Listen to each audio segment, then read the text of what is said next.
تاریخ اور آگے بڑھی تو امام ابو حنیفہ سر فہرست ہیں جو پیدا ہونے کے اعتبار سے سب سے پہلے پیدا ہوئے اماموں میں 80 ہجری، اور اس کے بعد آتے ہیں امام مالک 93 ہجری، اور اس کے بعد آتے ہیں امام شافعی 150 ہجری، اور اس کے بعد آتے ہیں امام احمد ابن حنبل 174 ہجری۔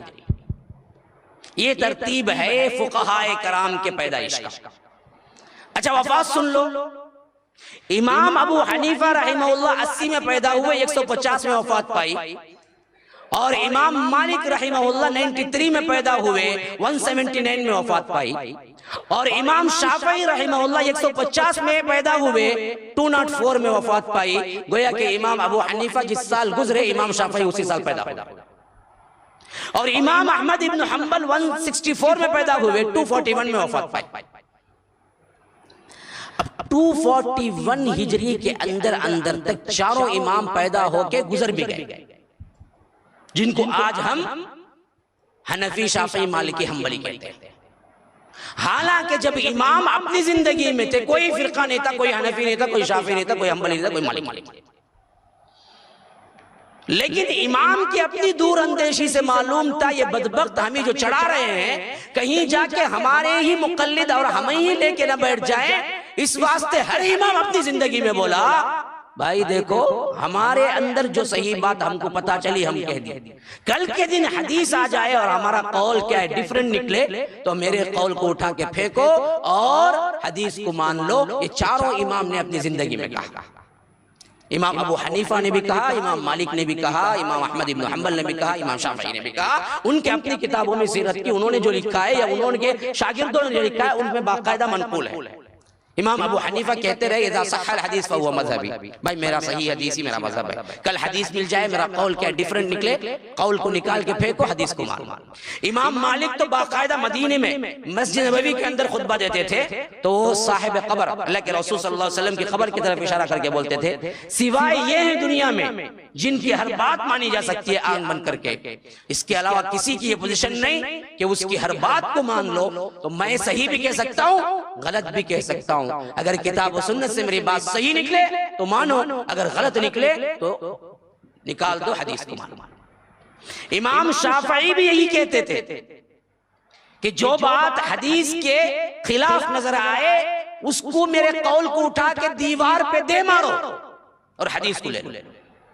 اور امام احمد بن حنبل چوتھے اور آخری امام، انہیں نے تو اس معاملے میں اتنی بڑھ کے کوشش کی کہ احادیث کا مجموعہ 30,000 کا تیار کیا جو مسند احمد کے نام سے آج تک مشہور ہے۔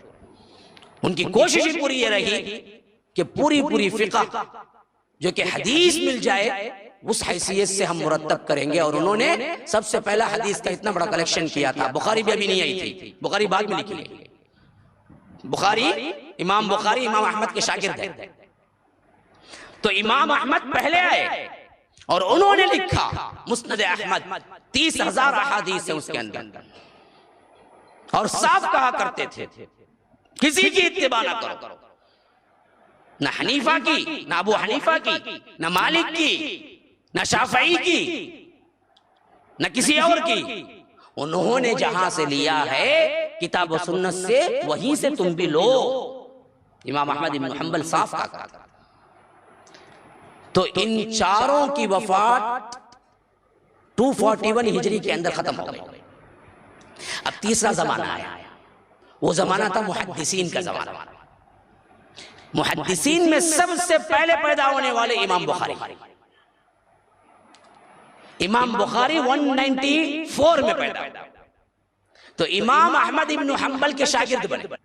امام بخاری امام احمد بن حنبل کے پاس باقاعدہ پڑھے، اور ان کی حدیث کے اندر جو شوق ذوق تھا، جو کلیکشن کرنے کا جذبہ تھا، اس سے متاثر ہو کے امام بخاری اپنی بخاری لکھنے کے لیے بیٹھے۔ جس میں سب سے کڑے شروط رکھے کہ میں حدیث وہی لوں گا جو صحیح ہوگی، ضعیف اور اسی طرح کیا ہے کوئی بھی اس کے اندر علت ہو تو وہ حدیث میں اس کے اندر نہیں لاؤں گا۔ اور انہوں نے پورے صحیح احادیث کا مجموعہ تیار کر کے سب سے پہلے اپنے ہی استاد کے سامنے پیش کیا کہ اس کو دیکھو میں نے یہ مجموعہ تیار کیا ہے۔ تو امام احمد بن حنبل جو ہے سب سے پہلے بخاری کو پڑھ کے سرٹیفکیٹ دیے کہ بہت بہترین احادیث کو آپ نے جمع کیا ہے۔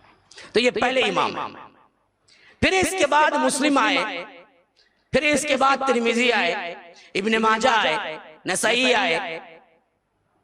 اب یہ پوروں کا زمانہ 200 سے لے کر 300 تک کا ہے۔ 300 ہجری آخری کیا ہے سیاستہ کے امام وفات پائے، اور احادیث کی جتنی کتابیں آ جائیں سب مکمل ہو گئے 300 ہجری۔ اب یہ 300 ہجری تک کا وہی زمانہ ہے جس کو آج کے دور کے سب ماننے والے، خواہ وہ حنفی ہو یا دوسرے، شاہ ولی اللہ محدث دہلوی جو 1700 میں یہاں تھے، انگریز کے دور میں پیدا ہوئے اور بہت بڑا کام کیا۔ میں پہلے ہی بتایا تھا انہوں نے پہلے فارسی میں ترجمہ کیا قرآن کا۔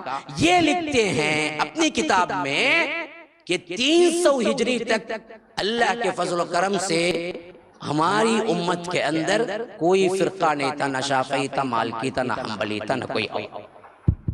یہ ہمارا نہیں دعویٰ، جن کو تم مانتے ان کا دعویٰ۔ وہ خود صاف لکھتے ہیں یہ فرقوں کی بنیاد اپنی طرف نسب کر کے الگ الگ نسبت رکھ کے بلانے والوں کی بنیاد 400 ہجری میں پڑی، 300 ہجری تک کوئی فرقہ نہیں تھا ہمارے اندر، یہ نسبت والا فرق۔ اب سوال یہ پیدا ہوتا ہے جب 300 ہجری تک کوئی نسبت نہیں تھی اور وہ سب پکے سچے تابعین مسلمان تھے، جنتی تھے، تو کیوں نہیں 2018 میں بھی کوئی نسبت کے بغیر جنت کو جا نہیں سکتا؟ یا تو تم یہ مانو کہ 300 کے پہلے جتنے تھے وہ سب جہنمی، نعوذ باللہ، کیونکہ کوئی نسبت نہیں تھی۔ اب یہ کہنا بالکل غلط ہے کہ تم کسی کی طرف اپنے آپ کو نسبت کرو تبھی تم جنتی بنو گے۔ اگر یہ بات صحیح ہے تمہاری قول کے مطابق تو ہم پوچھتے ہیں کہ 300 ہجری سے پہلے جتنے مسلمان آئے جن کی کوئی نسبت کسی کی طرف نہیں تھی وہ کیا جنت جائیں گے یا جہنم جائیں گے؟